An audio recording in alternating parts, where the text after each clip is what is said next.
Audio Jungle.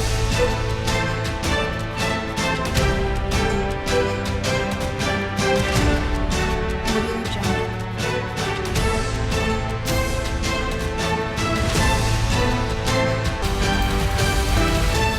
Audio Jungle.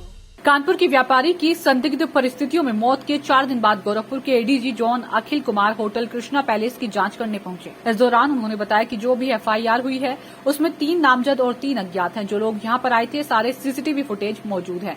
उनके खिलाफ जांच होगी। इस तरह के कृत्य करने वालों के खिलाफ सख्त कार्रवाई की जाएगी। हालांकि उन्होंने कहा कि जब तक साक्ष्य संकलन नहीं हो जाता तब तक किसी भी मामले में गिरफ्तारी नहीं होती है। होटल कृष्णा पैलेस के तीसरे फ्लोर पर जहां कमरा नंबर 512 है वहां एडीजी जोन अखिल कुमार जांच के लिए पहुंचे। जांच के बाद मीडिया से बात करते हुए एडीजी जोन गोरखपुर अखिल कुमार ने कहा कि उन्होंने एसएसपी को क्राइम ब्रांच के अलावा एसआईटी गठित कर जांच करने के निर्देश दिए हैं। इसके अलावा जो भी लोग मनीष गुप्ता के साथ रुके थे उनसे भी पूछताछ हो। इसके लिए पोस्टमार्टम करने वाले चिकित्सक से भी जाने की कैसे चोट लगी है, साक्ष्य संकलित करे। जो भी विवेचकों हैं उनका निर्णय है कि साक्ष्य संकलन कब तक करते हैं। अखिल कुमार ने कहा कि आरोप पुलिस पर है तो जांच जल्द होनी चाहिए। जनता में भी कौतूहल है, वो जानना चाहते हैं कि सच्चाई क्या है। वे विवेचक नहीं है, वे यहाँ पर सामान्य जांच के लिए आए हैं। ये स्पष्ट है कि चेकिंग में यहाँ पर आए थे, चेकिंग के दौरान ही कुछ हुआ था। आए थे, पहले से परिचित होने के साक्ष्य नहीं आए हैं। चेकिंग के दौरान क्या हुआ इसमें होटल मालिक, सीसीटीवी फुटेज में दिख रहे कर्मचारी और अन्य लोगों को बयान, बातें साफ होंगी। रोज बहुत सारे लोग और पुलिसकर्मी अच्छा काम करते हैं। यहाँ पर ये भी दुर्भाग्यपूर्ण चेहरा दिखा। वे आश्वासन दिलाना चाहते हैं कि दोषियों के खिलाफ सख्त कार्रवाई होगी। कई आरोप आएंगे, सभी बिंदुओं की विवेचना हमारे विवेचक करेंगे। हम किसी निर्णय पर पहुंच जाएं। इसके अलावा कई पहलुओं पर जांच होनी चाहिए। सीसीटीवी जो रास्ते में लगे हैं, ऑडियो भी आ रहा है जो मृतक अपने रिश्तेदार से बात कर रहे हैं, इसमें भी छानबीन होनी चाहिए। पोस्टमार्टम करने वाले चिकित्सक क्यों अस्पताल पहुंचने में देर हुई, कहां और किस रास्ते से उन्हें ले गए, इस बात की भी जांच होगी। रास्ते के भी सीसीटीवी फुटेज निकालने होंगे। डीएम एसएसपी के वीडियो वायरल होने पर उन्होंने कहा कि वो क्या बात हो रही थी उनसे ही पता चल पाएगा। ये मामला गंभीर है, साक्ष्यों का संकलन जल्द से जल्द हो जाए। किसी भी मामले में साक्ष्यों का संकलन होने पहले गिरफ्तारी नहीं होती है। जांच क्राइम ब्रांच को दे दी गई है। देखिए, घटनास्थल का निरीक्षण किया गया है। मौके को किन परिस्थितियों में कहाँ पे हुई है उसको जानकारी हासिल करने की कोशिश की गई है। मुख्यतः विवेचना जो है crime branch Lucknow Gorakhpur police को दे दी गई है। उस टीम को हम लोग ने सुदृढ़ करने के लिए कहा है और भी विवेचक इसमें एक साथ लगाए जाएंगे ताकि जल्दी से जल्दी विवेचना निष्कर्ष पर पहुंच जाए। सभी बिंदुओं पर छानबीन के लिए कहा गया है। जो घटनास्थल के में गवाह हैं उनको, जो मेडिकल रिपोर्ट्स आई हैं उनको, उससे किन परिस्थितियों में ये चेकिंग चल रही थी, नहीं चल रही थी, कौन कौन उसमें इन्वॉल्व रहे, कितना इसका इन्वॉल्वमेंट हो, सभी बिंदुओं पर छानबीन होगी और उस पर निर्णय आगे वो लोग लेंगे। बस ये है कि उनको जल्दी से जल्दी इस कार्रवाई को करने के लिए निर्देश दिए हैं। कई बिंदुओं में सीसीटीवी का फुटेजेस देखना, जो मोबाइल रिकॉर्ड्स उनको चेक करना और जो अन्य गवाह हैं अन्य स्थान चले गए हैं उनका भी बयान जल्दी से जल्दी लेने के लिए कहा गया। गिरफ्तारी कब तक हो जाएगी? इसलिए मामला और गंभीर हो जाता है। स्वाभाविक है, इसलिए मैंने कहा कि इसमें जल्दी से जल्दी टीम बनाया जाए और चूंकि आरोप पुलिस पे लगी है इसलिए और उस पर निष्पक्षता रहे और स्पष्टता रहे कि क्या हम कर रहे हैं और कैसे किस दिशा में जा रही है, ये त्वरित ढंग से करना पड़ेगा। चेकिंग करते हुए फोटो वायरल हो रहा है। हाँ, तो वो तो कई चीज़ मिल रहे होंगे आपको, कहीं पे आपको वीडियो मिलेगा, कहीं चेकिंग होगा और सबको एक साथ तार से तार जोड़ के विवेचकों का काम है कि सभी चीज़ों को एक साथ रखते हैं, देखते हैं और फिर निर्णय लेते हैं। मैं आपको आश्वासन देता हूँ कि निष्पक्ष जांच 100% होगी और जो सही है उसी के आधार पर कार्रवाई होगी और अगर इनमें से जो भी दोषी लोग पाए जाएंगे पुलिसकर्मियों, उनके खिलाफ कठोरतम कार्रवाई की जाएगी। भारत सरकार के सूचना प्रसारण मंत्रालय के पत्र सूचना कार्यालय लखनऊ द्वारा बहराइच जिले की केसरगंज तहसील में ग्रामीण पत्रकारों के लिए वार्तालाप कार्यशाला का आयोजन किया गया। कार्यक्रम में बतौर मुख्य अतिथि सहकारी समिति के प्रतिनिधि गौरव वर्मा, सदर विधायक अनुपमा जायसवाल और पीआईबी एवं दूरदर्शन के एडीजी आरपी सरोज ने शिरकत की। कार्यक्रम में उप जिलाधिकारी केसरगंज महेश कैथल, मुख्य चिकित्सा अधिकारी डॉक्टर एसके सिंह, उप निदेशक कृषि टीपी शाही, जिला प्रोबेशन अधिकारी विनय सिंह, रामबरन वर्मा, आज तक Veena Kumar Singh, Rashtriya Sahara Santosh Shukla, radio jockey Bageshwari FM आदि ने अपने विचार व्यक्त किए। उत्तर प्रदेश के सहकारी मंत्री के प्रतिनिधि गौरव वर्मा ने कार्यक्रम को संबोधित करते हुए कहा कि आजादी के अमृत महोत्सव के पर्व पर भारत सरकार द्वारा आयोजित ग्रामीण मीडिया कार्यशाला लोगों को जागरूक करने के लिए सहायक है। उन्होंने कहा कि प्रधानमंत्री गरीब कल्याण अन्न योजना से कोई भी गरीब अब भूखे पेट नहीं सोता है और कोरोना के समय में यह योजना वरदान साबित हुई है। दूरदर्शन और पीआईबी के एडीजी आरपी सरोज ने सूचना प्रसारण मंत्रालय द्वारा चलाई जा रही पत्रकार कल्याण योजना से पत्रकारों को अवगत कराया, जिसके अंतर्गत यदि किसी पत्रकार की कोविड-19 दुर्घटना या बीमारी से मृत्यु हो जाती है तो उससे सरकार द्वारा 5 लाख रुपए तक की आर्थिक मदद की जाएगी। तहसील केसरगंज के उप जिलाधिकारी महेश कुमार कैथल ने भारत सरकार द्वारा संचालित तमाम योजनाओं की जानकारी देते हुए पीआईबी द्वारा आयोजित कार्यक्रम की सराहना की। उन्होंने कहा कि जिले के पत्रकारों को बिना किसी भेदभाव के एक समान रूप से सरकारी खबरें उपलब्ध कराई जा रही है। मुख्य चिकित्सा अधिकारी डॉक्टर एसके सिंह ने कार्यक्रम को संबोधित करते हुए कहा कि जिले में केंद्र सरकार द्वारा चलाया गया विश्व का सबसे बड़ा टीकाकरण अभियान तेजी से चल रहा है। उन्होंने कहा कि यदि किसी पत्रकार या उनका परिवार टीकाकरण कराना चाहता है तो उनके लिए अलग से विशेष कैंप लगवा दिए जाएंगे। अगर कोरोना को मात देनी है तो इसके लिए अति आवश्यक है कि टीकाकरण अभियान जन जन तक पहुंचे और उसके लिए पत्रकारों का सहयोग आवश्यक है। कार्यक्रम का संचालन मीडिया संचार अधिकारी पीआईबी सुंदरम चौरसिया द्वारा किया गया, जबकि जयचंद्र सोनी दूरदर्शन बहराइच, अविनाश शरण पीआईबी एवं सुशील प्रजापति द्वारा सफल संयोजन किया गया। कोतवाली कायमगंज क्षेत्र के ग्राम प्रेमनगर निवासी 25 वर्षीय रिंकू पुत्र कल्लू कठेरिया उर्फ राजवीर एक जिला पंचायत सदस्य की कार का चालक था। उसके पिता कल्लू सपा के पूर्व विधायक के चालक रह चुके हैं। बीती रात लगभग 2 बजे उसके घर का दरवाजा कुछ लोगों ने बजाया। जब कल्लू ने गेट खोला तो बाहर इसका पुत्र पड़ा था। वह उसे तत्काल सीएचसी लेकर पहुंचे। सीएचसी में डॉक्टर विपिन ने उसे मृत घोषित कर दिया। युवक की मौत की जानकारी पर परिजनों में कोहराम मच गया है। मृतक की मां उषा देवी व पत्नी रेशमा का रो रो कर बुरा हाल है। घटना की सूचना मिलने पर सीओ कायमगंज सोहराब आलम व मंडी चौकी इंचार्ज अशोक कुमार आदि मौके पर पहुंचे। उन्होंने मामले की जांच की। वहीं मृतक के परिजनों ने हत्या किए जाने का आरोप लगाया है। पुलिस ने शव का पंचनामा भरकर पोस्टमार्टम के लिए भेज दिया। मामले पर सीओ कायमगंज सोहराब आलम ने बताया कि शव को पोस्टमार्टम के लिए भेजा गया है। पोस्टमार्टम रिपोर्ट आने पर आगे की कार्रवाई की। हमारा उषा, ये जो शाम को घटना क्या घटना हो गई? घटना लला हमारे दो जगह दुश्मन मार डारो लग लड़के क्या नाम था आपके? रिंकू। तो आपको किसी शक है? हाँ सका है। किस नाम बताओ? पिता अमृत नहीं, अमृत कहाँ रहते हैं? पितौरा और हमारे लड़का के ससुराल वाले। ये रिंकू ही के? हाँ नहीं, राजा के ससुराल वाले वही मान नहीं देती। वो मार नहीं थे इसको? क्या कोई झगड़ा वगैरह हुआ कभी? झगड़ा का बहू का तो मार डाली। नहीं, जब सबने मिली के मार डाली। तो ये शाम को इसकी लाश कै बजे मिली आपको? हमें मिली चला ऐसे हमने घड़ी नहीं बचा देखी। रात को मिली? हाँ 2-2:30 बजे। अच्छा, पुलिस वगैरह आई थी? हाँ तो हाँ।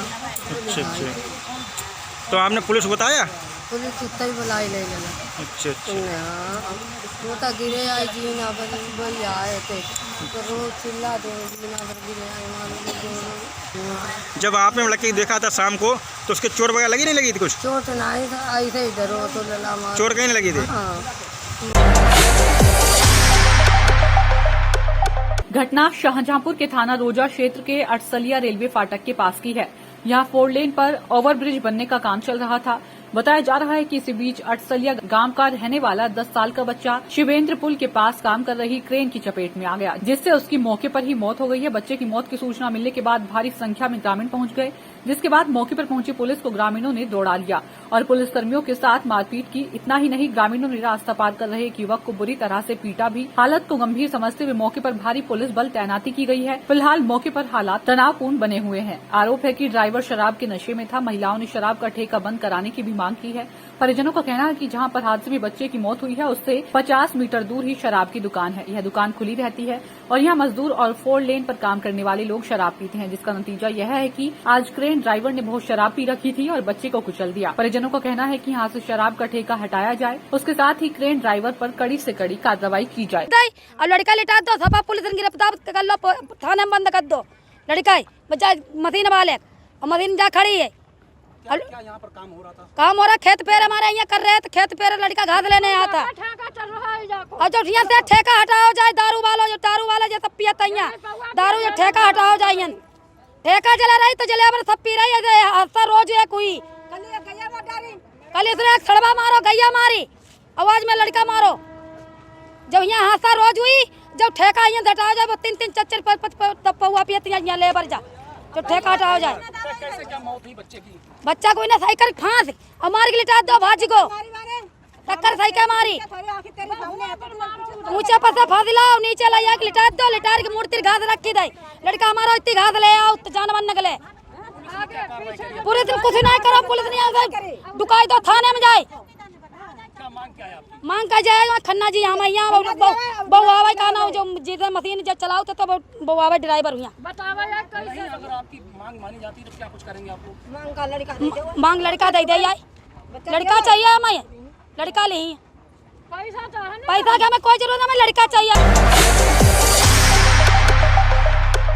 मऊ जनपद के नवनिर्वाचित जिला पंचायत अध्यक्ष मनोज राय नित्य राजनीतिक ऊंचाइयों को छू रहे हैं। जब से जिला पंचायत अध्यक्ष के पद पर श्री राय निर्वाचित हुए हैं, तब से वे लगातार मऊ की आवाम को तरक्की की राह पर ले जाने के लिए प्रगतिशील हैं और लगातार प्रदेश एवं देश के जाने माने भाजपा नेताओं एवं मंत्रियों से संपर्क कर रहे हैं। इस कड़ी में लखनऊ के योजना भवन में आयोजित प्रदेश भर के जिला पंचायत अध्यक्षों की कार्यशाला में श्री राय को सर्वसम्मति से उत्तर प्रदेश जिला पंचायत अध्यक्ष महासंघ का महामंत्री चुना गया। इस मौके पर मनोज राय ने कहा कि अपने 30 साल के राजनीतिक करियर में मुझे जो भी जिम्मेदारी मिली उसको सच्चे मन से निभाने का प्रयास किया हूं। अब जिला पंचायत अध्यक्षों को और अधिकार दिलाने के लिए मैं काम करूंगा। गौरतलब है कि उक्त कार्यशाला में उत्तर प्रदेश के यशस्वी मुख्यमंत्री योगी आदित्यनाथ भी मौजूद रहे।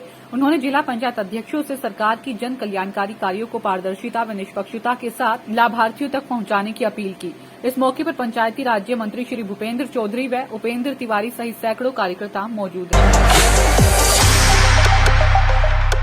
उन्नाव के पूर्वा विधानसभा से 81 करोड़ 81 लाख से अधिक 46 परियोजनाओं को करेंगे शिलान्यास व लोकार्पण। उत्तर प्रदेश के मुख्यमंत्री योगी आदित्यनाथ मुझे उन्नाव के पूर्वा विधानसभा के सगोली गांव पहुंचे। कार्यक्रम स्थल पर 50,000 से अधिक की भीड़ मौजूद। मंच पर विधानसभा हृदय नारायण दीक्षित, प्रदेश अध्यक्ष स्वतंत्र देव सिंह, जिला अध्यक्ष अवधेश कटियार, जिला पंचायत अध्यक्ष शकुन सिंह, जनपद सांसद डॉक्टर हरि साक्षी जी, विधायक सदर पंकज गुप्ता, विधायक सफीपुर बम्बालाल दिवाकर, विधायक मोहन ब्रजेश रावत, विधायक श्रीकांत कटियार व अन्य लोग मंच पर। योजना चलाई गई, जन्म से लेकर के स्नातक तक बालिका को 15,000 रुपए का पैकेज देंगे। और भाइयों बहनों, मुझे बताते हुए प्रसन्नता है, 32,330 बेटियों को इस योजना का लाभ मिल रहा है। और इसके उपरांत बेटियों की शादी के लिए भी, कोई बेटी गरीब है तो ऐसा नहीं हो सकता कि वो बेटी शादी से वंचित रह जाएगी। माता पिता कन्यादान करने में समर्थ है तो सरकार कन्यादान करेगी, सरकार उसका दायित्व निभाएगी। और मुख्यमंत्री स्वामी विवाह की योजना इसमें सरकार ने लागू की। 1,428 कन्याओं का शादी केवल अकेले उन्नाव जनपद के अंदर अब तक संपन्न हुआ है। और भाइयों बहनों, आप याद करिए, जब सरकार आई थी तब हम लोगों ने काम किया था किसानों का ऋण मोचन का।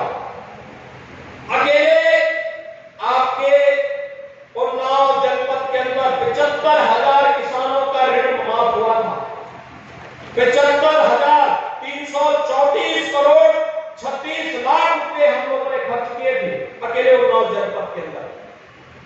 और आप याद करिए, प्रधानमंत्री मोदी जी ने हर किसान को प्रधानमंत्री किसान सम्मान निधि के साथ जोड़ने का कार्य किया है। अकेले उन्नाव जनपद के अंदर 4,97,165 किसान प्रधानमंत्री किसान सम्मान निधि का लाभ प्राप्त कर रहे हैं। अब तक 751 करोड़ रुपए किसान भाइयों के खाते में प्रधानमंत्री किसान सम्मान निधि का पैसा आ चुका है। सरकार आपके बारे में जब सोचती है तो कैसे कदम बढ़ाती है। पहले गरीब बीमारी से पीड़ित होता था, वे मान लेता था कि अब तो बहुत दिन नहीं जीवित रहेंगे, लेकिन बसपा कांग्रेस पार्टी का कोई बने नहीं दोस्ता के साथ जुड़ा हो। अब सत्ता में रहकर कोई कुछ नहीं किया है तो मेरे लिए आप सब अपील है, को भी नहीं देने की ही आवश्यकता है। प्रदेश के गरीब के लिए, प्रदेश के गरीब के लिए, प्रदेश के युवा के लिए, प्रदेश के महिलाओं के लिए, प्रदेश के किसी भी वर्ग के बारे में नहीं सोच सकते, विकास का कोई मॉडल नहीं दे सकते, आस्था का सम्मान नहीं कर सकते, तो फिर इनको बोलिए कि भाई जब आपकी क्षमता नहीं तो फिर आप भी अपने घर में बैठिए। जब संकट था कोरोना कालखंड में, बुआ भी और बबुआ भी ट्विटर पर संदेश देते थे, ट्विटर पर। तब उनको जनता की सुध नहीं थी, तब हमारा एक एक सांसद और विधायक आपके बीच आकर के आपकी सेवा कर रहा था, और मैं भी आपके बीच आकर के गांव-गांव, घर-घर घूमने का कार्य कर रहा था, क्योंकि मैं जानता था कि मुझे प्रदेश की जनता पर विश्वास था, और उस विश्वास के बलबूते हम इस लड़ाई को लड़े। और भाइयों बहनों, मैं आज यही कहने के लिए आया हूं, जो संकट के समय आपका साथी नहीं बन सकता, तो आप भी वोट के समय उसका साथी मत बनिए। कतई नहीं, अगर उसने ठेका दिखाया संकट के समय, तो इस समय 6 महीने उसको बोलो भैया लो, तुमने ये दिखाया तो तुम भी यही लो। यही दिखाने की आवश्यकता है। मैं आप सबको इस बात के लिए बधाई देता हूं कि आप आज इतनी बड़ी योजनाओं के साथ जुड़ रहे हैं। विकास हमारा संकल्प है, सुरक्षा, हर एक नागरिक को सुरक्षा देना सरकार की प्रतिबद्धता है। प्रदेश को सर्वांगीण विकास के पथ पर अग्रसर करना, ये भारतीय जनता पार्टी का लक्ष्य है, और उत्तर प्रदेश भारत का नंबर 1 प्रदेश बनेगा। इस विश्वास के साथ आज मैं आपके बीच आया हूं। 7 वर्षों से आप मोदी जी को देख रहे हैं, बिना रुके, बिना थके, बिना टिके, बिना झुके देश की सेवा कर रहे हैं, भारत को दुनिया के एक महाशक्ति के रूप में स्थापित कर रहे हैं। और भाइयों बहनों, प्रधानमंत्री मोदी जी का अनुसरण करते हुए उत्तर प्रदेश के अंदर विगत 4.5 वर्ष के अंदर भारतीय जनता पार्टी की सरकार बिना रुके, बिना टिके, बिना थके और बिना झुके आपकी सेवा करने के लिए पूरी प्रतिबद्धता के साथ कार्य कर रही है। 4.5 साल जनता की सेवा के लिए, विकास के लिए, तो मेरा भी आपसे अपील होगा, अगले 6 महीने आप भी भारतीय जनता पार्टी के विकास के मिशन के लिए समर्पित कर दीजिए।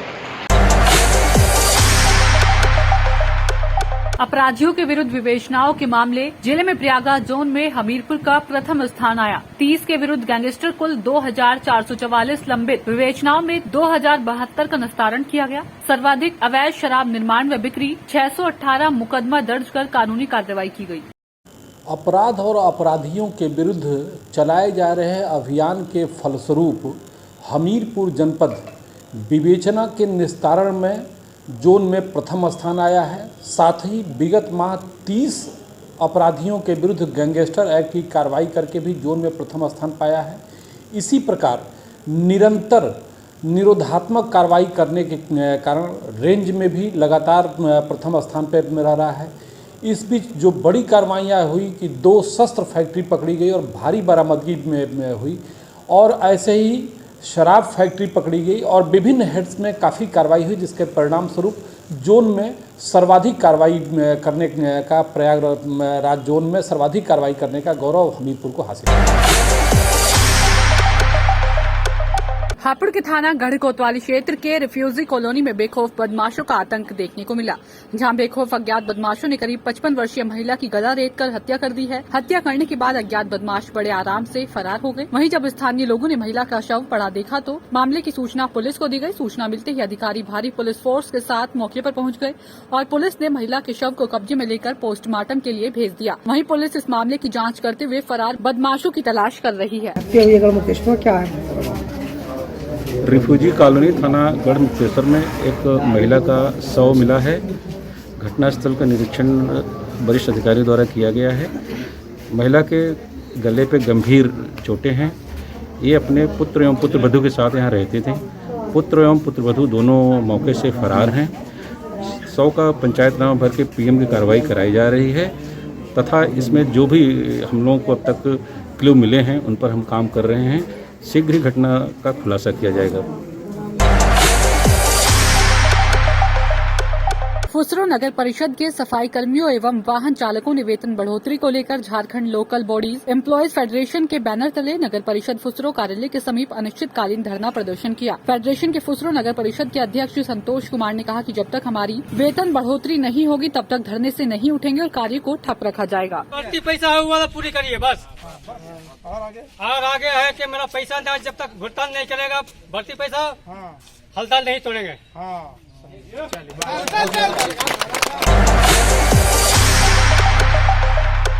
आज हमीरपुर जिले के मौधा कस्बे में स्थित पीडब्ल्यूडी गेस्ट हाउस में अल्पसंख्यक मोर्चा के जिला अध्यक्ष सरदार अमरजीत सिंह अरोड़ा का आगमन हुआ। आज की मीटिंग में अरोड़ा ने बताया कि उनका मुख्य उद्देश्य जिले में अल्पसंख्यक मोर्चा के लोगों को पार्टी में जोड़ना है एवं जिले व मंडल के पदाधिकारियों के साथ मोर्चे की मजबूती प्रदान करना है। उनके साथ राठ से आए हुए जिले के कोषाध्यक्ष सरदार गुनदीप सिंह, राठ नगर उपाध्यक्ष भाजपा मनीष सोनी ने अपने विचार व्यक्त किए। कार्यक्रम में मुख्य रूप से भाजपा अल्पसंख्यक जिला महामंत्री मोहम्मद नसीम, लाला भाई, संतराम गुप्ता, हमीरपुर मीडिया प्रभारी अल्पसंख्यक मोर्चा के शाहिद मसरूर, पप्पू बुंदेला, उपाध्यक्ष वाहिद अली, जहीर खान सभासद, जिला मंत्री इमरान हिना, द्वारका प्रसाद तिवारी, हेमंत राज सिंह, सूरज कुमार वर्मा आदि उपस्थित रहे। जिलाध्यक्ष जी, आप ये बताएं कि आज का आपका मौदहा आने का क्या मकसद था? आज का हमारा मौदा आने का मतलब था, जो नई कमेटी गठित हुई है जिले की, उन सबका आपस में मिलना, पर्चे कराना, आगे जो नए मंडल अध्यक्ष बनाने हैं मौदा से, उन सब से मिलना, उनकी सारी जानकारी लेना व पार्टी द्वारा जो कार्यक्रम दिया गया है, जो नीतियां बताई गई हैं, उनको अपने सभी अल्पसंख्यक लोगों को बताना व उनसे पर्चे करना। ये रणनीति क्या आगामी विधानसभा चुनाव को लेकर की जा रही है? बिल्कुल आगामी विधानसभा चुनाव को लेकर की जा रही है। जो हमारे माननीय योगी जी का कहना है कि जो घर घर जाकर हम लोग जो बूथों जो बता रहे हैं पार्टी के विषय में, उन सब की चर्चाएं हो रही हैं।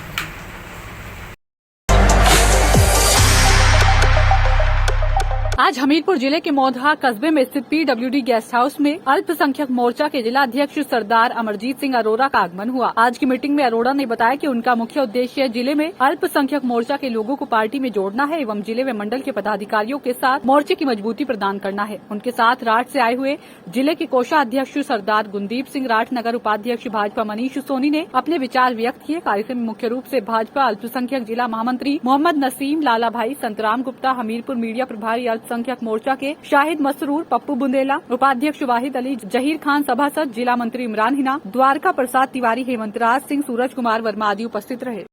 जिलाध्यक्ष जी, आप ये बताएं कि आज का आपका मौदहा आने का क्या मकसद था? आज का हमारा मौदा आने का मतलब था, जो नई कमेटी गठित हुई है जिले की, उन सबका आपस में मिलना, पर्चे कराना, आगे जो नए मंडल अध्यक्ष बनाने हैं मौदा से, उन सब से मिलना, उनकी सारी जानकारी लेना व पार्टी द्वारा जो कार्यक्रम दिया गया है, जो नीतियां बताई गई हैं, उनको अपने सभी अल्पसंख्यक लोगों को बताना व उनसे पर्चे करना।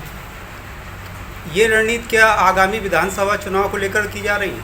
बिल्कुल आगामी विधानसभा चुनाव को लेकर की जा रही है। जो हमारे माननीय योगी जी का कहना है कि जो घर घर जाकर हम लोग जो बूथों जो बता रहे हैं पार्टी के विषय में, उन सब की चर्चाएं हो रही हैं।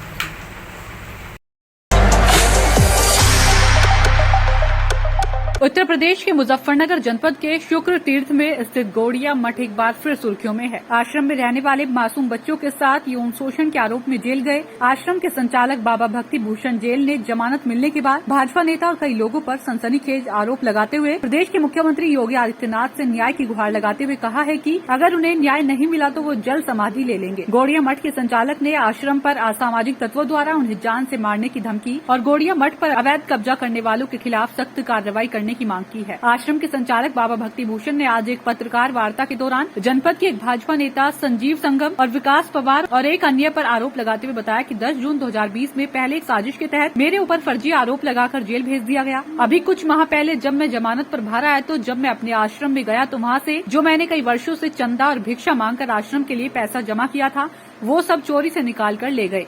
हमें आश्रम में रहने वाले गोविंद पर शक हुआ और हमने जब गोविंद की तलाशी ली तो तिजोरी के कुछ अवशेष हमें गोविंद के पास से मिले और 1 लाख रुपए भी जो इसने किसी के पास रखे हुए थे वो लाकर दिए। हमने गोविंद के खिलाफ पुलिस में शिकायत दर्ज करवाई है। विकास पवार और भाजपा नेता संजीव संगम मेरे ऊपर दबाव बना रहे हैं कि आपने जो गोविंद के खिलाफ शिकायत की है उसे वापस ले लो।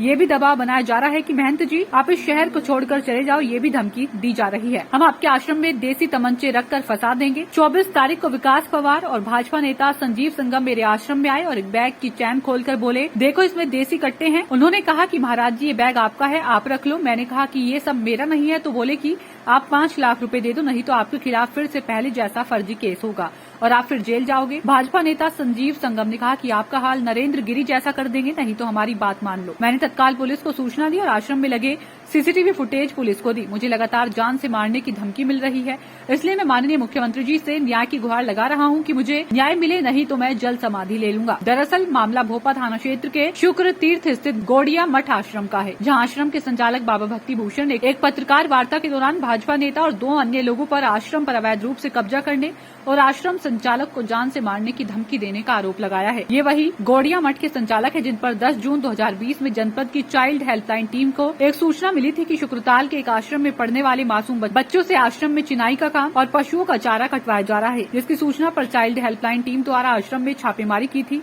आश्रम में टीम के पहुंचते ही बंधक बनाए गए 10 छात्रों को बंधन मुक्त कराया गया था। वहीं आश्रम में रहकर पढ़ाई करने वाले सभी पीड़ित 10 बच्चे नॉर्थ ईस्ट राज्यों के मिजोरम और त्रिपुरा के निवासी बताए गए थे। इस पूरे मामले पर पुलिस ने तत्काल आश्रम के संचालक बाबा भक्ति भूषण गोविंद और एक अन्य उनके चेले के खिलाफ मुकदमा दर्ज कर आश्रम संचालक और उनके साथी को आश्रम से गिरफ्तार कर जेल भेज दिया था। पुलिस ने इस पूरे मामले पर बच्चों के बयान और मेडिकल रिपोर्ट के आधार पर भोपा थाने में राखी देवी चाइल्ड लाइन की सदस्य की तहरीर पर आश्रम के महंत भक्ति भूषण कुलीन महाराज व एक अन्य के खिलाफ धारा 323, 377, 504 और बाल संरक्षण अधिनियम की धारा 5F और धारा 6 के तहत मुकदमा दर्ज कर मामले में कानूनी कार्रवाई की थी। आश्रम में बच्चों के साथ यौन शोषण का मामला अभी मुजफ्फरनगर कोर्ट में विचाराधीन है। आश्रम संचालक बाबा भक्ति भूषण और उनके सहयोगी अभी कुछ माह पहले जमानत पर जेल से बाहर आए हैं। जी, आज जो प्रेस वार्ता की गई है जी, किस संबंध में की गई है और किस तरह के जो भय आपको बना हुआ है, किन लोगों से भय बना हुआ है? पहले तो मुझे षड्यंत्र करके 2020 में जेल भेजा माननीय उच्च न्यायालय ने। जो लोग मुझे गिरफ्तार करवाए थे उन पर टिप्पणी करते हुए मुझे जमानत पे रिहा किया। मैं बाहर आया तो मेरा सब यहाँ से रुपया नकदी सब नतारत था, सब लूट लिया लोगों ने। तो जो यहाँ पीछे गोविंद दास रहता उससे पूछा, उसने बताया कि विकास तोड़ के ले गया, विकास पवार जेल से आने के बाद। इसके बाद हम शांत हो गए भाई, शांत हो गए, हमने कोई बात नहीं की। भाई जो ले गया वो देने के नाम कर ले गया और एक मुकदमा लड़ेगा, हम तो शांति चाहते हैं। अब ये गोविंद जो है ये हमें थोड़ा सा कुछ गलत सलत नजर आया, तो हमने एक दिन 10-20 आदमियों को बुला के इसकी तलाशी ली। तो जो हमारे 2 लोकर थे उनके जो अवशेष थे माल के वो इसके पास से बरामद हुए और इसने 1 लाख रुपया हमें कहीं रखा हुआ था वहाँ से ला के भी दिया। और इसने बताया दोबारा कि विकास पवार भी तोड़ के ले गया। हमने इसकी FIR भोपा थाने में करा दी। इसकी वीडियो और इसकी ऑडियो भी हमने FIR के साथ माननीय प्रशासन को उपलब्ध कराई। इसके बाद ये विकास पवार हम पे दबाव बना रहे थे कि जो गोविंद के खिलाफ आपने रिपोर्ट की है उसको वापस दो। खुद भी दबाव बना रहे थे और औरों से भी कई सम्मानित लोगों से हम पे दबाव बनवा रहे थे कि आप इस शहर को छोड़कर चले जाओ। कभी दबाव बनवा रहे थे कि हम आपके आश्रम में कट्टे रख के केस और बनवा देंगे। तो हमने कहा ये सब ठीक नहीं है। इसके बाद ये 24 तारीख को 2 लोग, एक विकास पवार जो भाजपा का नेता है और एक संजीव संगम जो भाजपा का नेता है, ऐसे लोग भाजपा को भी बदनाम कर रहे हैं। वो आश्रम में आए, बच्चों ने गेट खोला, इनको पानी पिलाया, ये बैठे हुए थे, मैं ऊपर से आया तो उन्होंने मुझे बैठा लिया और चैन खोल दी। उसमें 2 कट्टे थे देसी और बहुत सारे कारतूस थे। मैं तो डर गया, मेरा तो गला सूख गया। इन्होंने कहा महाराज जी आप क्या रख लो। मैंने कहा तो मेरा नहीं है, थाने में दे दो उसको। कहते नहीं नहीं, एक केस आप पे तो और लगवाएंगे। संजीव संगम और ये दोनों थे यहाँ। ये कहते 5 लाख रुपए दे दो विकास पवार, नहीं तो आपके खिलाफ पहले जैसा केस होगा। मैंने कहा नहीं नहीं ये ठीक नहीं है, मैं पुलिस को बुला लूँगा। तो वो कहता है संजीव संगम कि नरेंद्र गिरी जैसा हाल कर देंगे आपका। विकास कहता है गोली तो नहीं मारूंगा और मुझे बहन की गाली देता है। ये तो अच्छी बात नहीं है। इनके खिलाफ थाने में सूचना दी, वो सब लोग आए, उन्होंने सच्चाई को जाना, मेरी CCTV की फुटेज चेक की और उन सब के आधार पे उन्होंने इन दोनों के खिलाफ FIR दर्ज की। अब ये लोग मुझे कहीं कहीं से धमकी दिलवा रहे हैं, तो मैं असुरक्षित हूँ और मुझे तो चारों तरफ अपनी मौत दिखाई दे रही है। और आज मेरे हार्ट में भी दर्द हुआ क्योंकि मैं डिप्रेशन का मरीज हूँ, पैनक्रियाटाइटिस का मरीज हूँ। मैं 70 यूनिट इंसुलिन रोज लेता हूँ, तो डर के मारे मैं तो खुद ही मर जाऊँगा। मैं तो गुहार करता हूँ माननीय प्रशासन से भी, हाथ जोड़ के गुहार करता हूँ और माननीय योगी जी से भी।